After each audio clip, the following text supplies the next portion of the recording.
Ito pong niluto nating paklay. Hindi ko lang yan ipakita yung pag ano, silubat ako kanina eh. Ito po, paklay natin oh. Yan.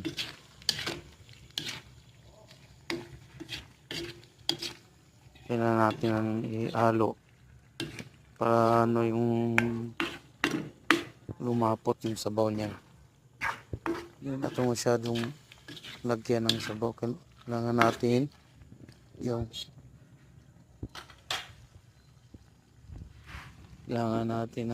dito pa natin tinulang isa.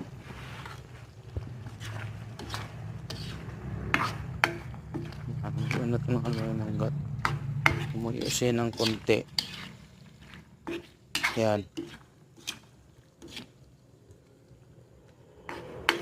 Tingnan natin kung sarap pa.